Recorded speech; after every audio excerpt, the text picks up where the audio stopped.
Hello friends, good morning, જય સ્વામિનારાયણ, જય શ્રી કૃષ્ણ. તો કેમ છો બધાએ? તો બધા મજામાં જ હશો. અને આજે છે ભાઈ બીજ.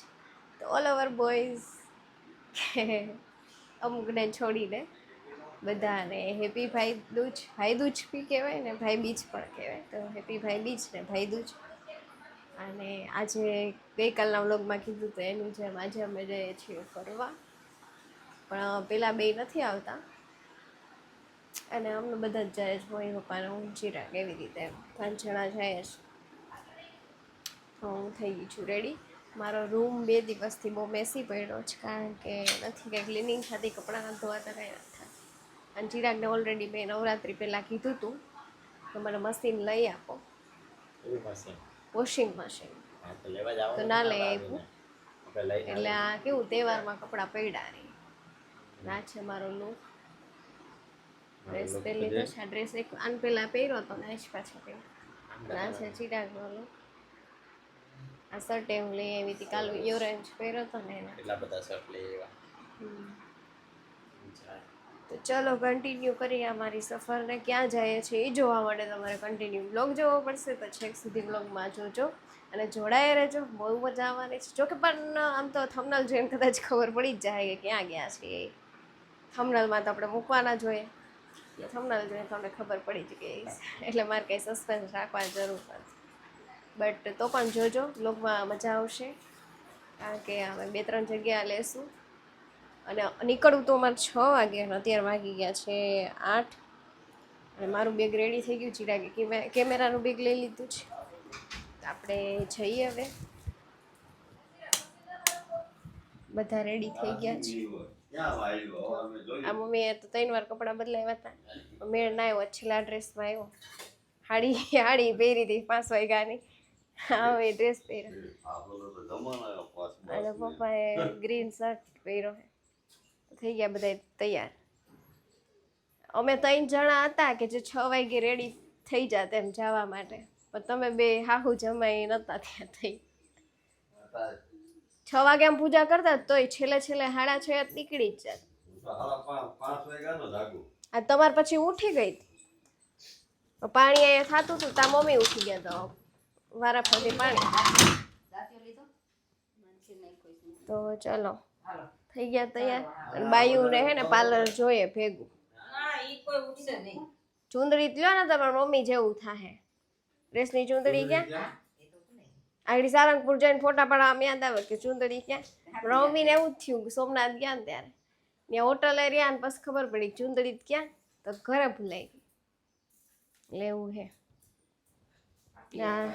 5 કલર ડ્રેસ પહેરી અમે કન્ટિન્યુ ચલાવીને પહોંચી ગયા છીએ અમારા ડેસ્ટિનેશન ઉપર. ડેસ્ટિનેશનનું પહેલું સ્ટોપ આપણે આ લીધું છે, સ્વામિનારાયણ મંદિર કુંડળધામ.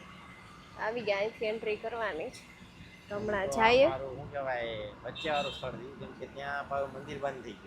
એટલે ડાયરેક્ટ અમારે સારંગપુર જવાનું હતું, પણ હવે સારંગપુર અક્ષર મંદિર, તો પછી ત્યાં અત્યારે ભગવાનના દર્શન બંધ થઈ જાય, 4 વાગે પછી ખુલે.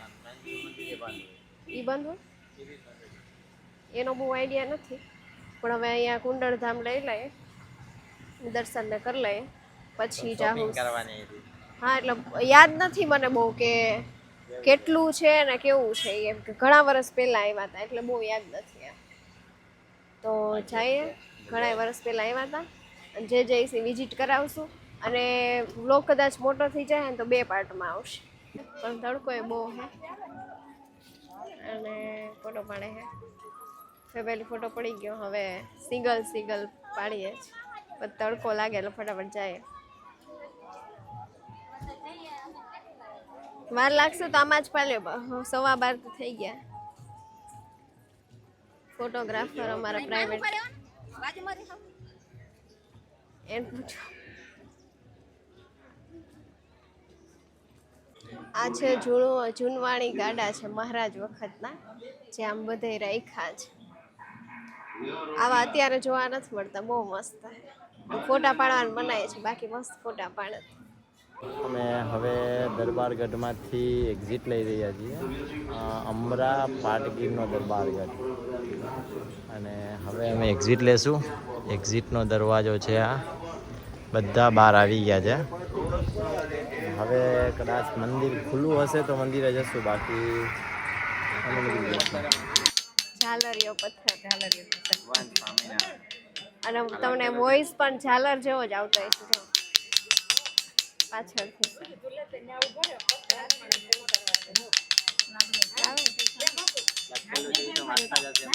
હા ઝાલરીઓ પથ્થર. અમે જમી લીધું, પ્રસાદી લઈ લીધી અને હવે અમે વાઘા લેવા આવી ગયા છીએ. અને વાઘા ઘનશ્યામ મહારાજના જોશું. બહુ બધી મૂર્તિ છે અને બહુ બધા વાઘા છે. અમે એકચ્યુઅલી કડલા લઈ લીધા અને મોજડી લેવાનું હવે અમે કરીએ છીએ. હા, કઈ મોજડી ગમી?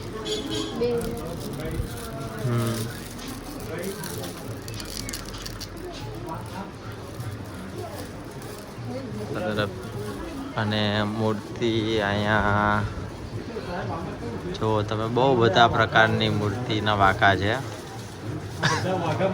અને હાર બી એટલા બહુ જ મસ્ત છે. કલેક્શન બહુ એટલે બહુ જ મસ્ત છે. મૂર્તિ બી બહુ મસ્ત છે અહીંયા. અને અમે બી ભગવાનના વાઘાને મોજડી, કંગન અને હાર આટલી વસ્તુ અમે લેવાના છીએ. એટલે કંગન તો સિલેક્ટ થઈ ગયા છે, હવે ખાલી મોજડી સિલેક્ટ થાય અને અમારા તરફથી અમે હાર આપવાના છે. એટલે હવે હાર કયો લે એ ખબર નહીં. એકવાર ફાઇનલ થઈ જશે પછી તમને બતાડીએ કે કયો શું છે, શું નથી, શું લીધું, કેટલું પસંદનું છે, બધું કહીએ.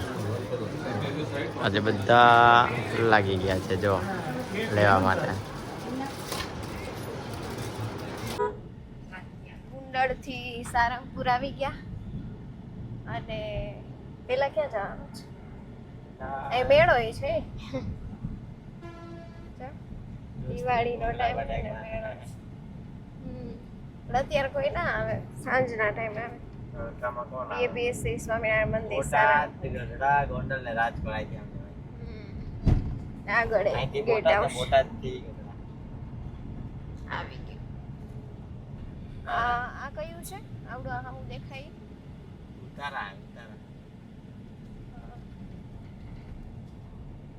Gate house. અહીંથી જોઈને લાગે છે કે ટ્રાફિક તો હશે જ.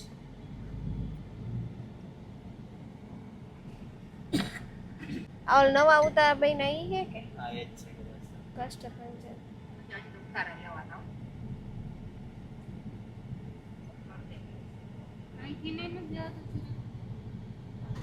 અહીંથી જ ગયા હતા ને આપણે સીધા. ના ના એ અહીંયા ગયા જ હતા. આ તો ઉતારા માટે જ.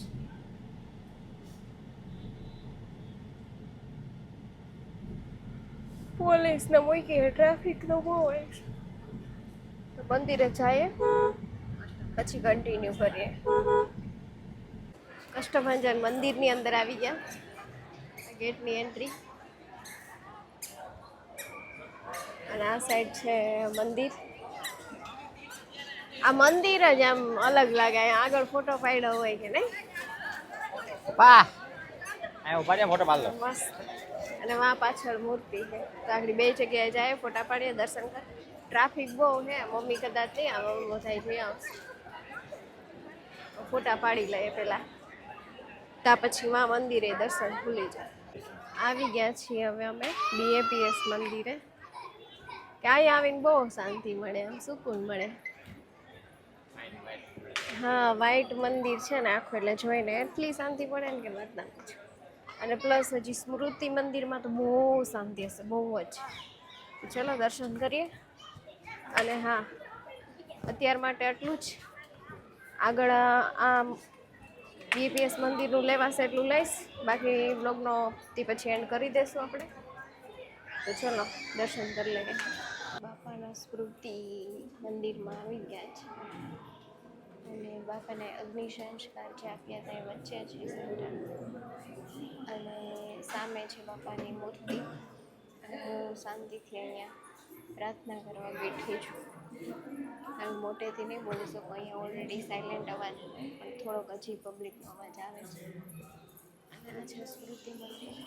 બહુ જ સરસ છે અહીંયા શાંતિની અનુભૂતિ થાય અને બહુ શાંતિવાળું હોય છે એમ અવાજ ના હોય એટલો એટલે હું ધીમું બોલું છું વચ્ચે છે બાપાના અગ્નિ સંસ્કાર આપ્યા હતા ને તો ચલો આ બ્લોગનો અહીંયા જ એન્ડ કરીએ મળીએ એક નવા બ્લોગ સાથે ત્યાં સુધી મારી ચેનલને લાઈક શેર અને સબસ્ક્રાઈબ કરી દેજો જય શ્રી કૃષ્ણ.